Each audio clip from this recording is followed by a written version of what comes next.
Good morning, everyone, and welcome to CR International School Online Study System. Dear student, we are talking about your fourth chapter, and today we are going to talk about final topic of this chapter. We are going to talk about that impact of the globalization on Indian agriculture कि भारत पर जो globalisation है उसका क्या impact पड़ा है, क्या असर हुआ है ग्लोबलाइजेशन, उसके बारे में हम लोग डिस्कस करेंगे। तो सबसे पहले हम लोग जो डिस्कस करने वाले हैं वो देखेंगे कि ग्लोबलाइजेशन होता क्या है, क्या आखिरकार व्हाट इज़ ग्लोबलाइजेशन। ग्लोबलाइजेशन का मतलब होता है कि process of moving goods and services from one place to another place. जब चीज़ें एक जगह से दूसरी जगह पे मूव करना स्टार्ट करती हैं, चाहे वो आपका गुड्स हो, सर्विसेज हो, वो एक जगह दूसरी जगह पे या फिर अक्रॉस द कंट्रीज़, यानी कि पूरे वर्ल्ड में जो डिफरेंट डिफरेंट कंट्रीज अपने प्रोडक्ट्स को दूसरी कंट्रीज़ में बेचना स्टार्ट कर देते हैं, या फिर जो प्रोडक्ट्स में इजीली अवेलेबल हो पा रहे हैं, जो प्रोडक्ट हमारे अपने नहीं है लेकिन हमारे अपने कंट्री में अवेलेबल हो जाते हैं, तो इस प्रोसेस को, पूरे प्रोसेस को ग्लोबलाइजेशन कहा गया है। ये प्रोसेस हमारे एग्रीकल्चर में भी हुआ है और उसके इम्पैक्ट हमारे किसानों को और इंडिया को फेस करने पड़ रहे हैं। तो ये जो ग्लोबलाइजेशन का प्रोसेस स्टार्ट हुआ है ये काफ़ी पहले से स्टार्ट हो चुका था, बट इन 1991 जो हमारे पास बोला जाता है कि गवर्नमेंट ने एक पॉलिसी अपनाई थी, that is GPL, that is globalisation, privatisation and liberalisation.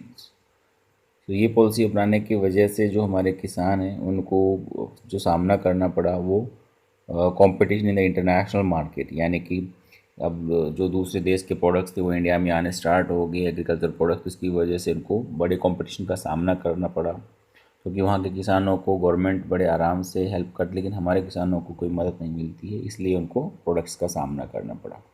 दूसरा हो गया, Indian farmers are not able to compete with international market. जो इंडिया के जो हमारे अपने यहाँ के ग्रेन हैं या हमारे यहाँ के प्रोडक्ट्स हैं वो इतने अच्छी क्वालिटी के नहीं होते हैं कि उनको हम लोग फ़ॉरेन के जो मार्केट होती है उसमें बेच पाएँ, इसलिए हमें इंटरनेशनल मार्केट के कंपटीशन का सामना करना पड़ा and we are facing the problem. इसके अलावा जो दूसरे जो डेवलप्ड कंट्रीज़ जैसे अमेरिका है, यूरोपियन कंट्रीज़ हैं, वो अपने किसानों को सब्सिडीज़ प्रोवाइड करवाते हैं, तो उनको बेनिफिट्स अधिक होता है, लेकिन हमारे यहाँ पे इतने ज़्यादा हमें सब्सिडीज़ प्रोवाइड नहीं करवाते, जिससे हमारे किसानों को जो हमारी फसल होती है वो हाई रेट्स पर बेचनी ही पड़ती है। इसकी वजह से प्रॉब्लम हमारे सामने आती है। अब इसकी वजह से हमारे जो इंडिया का एग्रीकल्चर, उसके सामने कोई ज़्यादा अच्छा रास्ता नहीं है ना, नीति जो क्रॉस रोड का होता है चौराहे पे होना, कि मतलब अब हमें सोचने पे मजबूर है कि हमारा किसान कि हम जाए कहाँ। इसका रीज़न क्या है, दैट इज़ ये जो ग्लोबलाइजेशन हुआ ये इसी की वजह से हमारे पास ऐसा हुआ है, क्योंकि जो हमारे वर्ल्ड की जो पॉपुलेशन है दैट इज़ ग्रोइंग, जो हमारे वर्ल्ड की पॉपुलेशन है वो हमारे पास बढ़ रही है।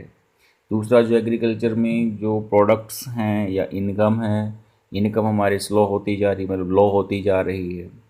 लैंड होल्डिंग है, इनहेरिटेंस राइट्स की वजह से वो छोटी होती जा रही है, और जो लोगों का जो प्रोडक्शन है जो हमारे पास वो डे बाय डे डिक्रीज होते जा रहे हैं, जिससे हमारे पास बड़ी समस्याएं खड़ी होती जा रही हैं। अब इस समस्याओं को दूर करने के लिए हमारे पास 60-70s में ग्रीन रेवोल्यूशन आया, but it is again under doubt green revolution है, उसकी वजह से भी हमें समस्याओं का सामना करना पड़ा है अभी।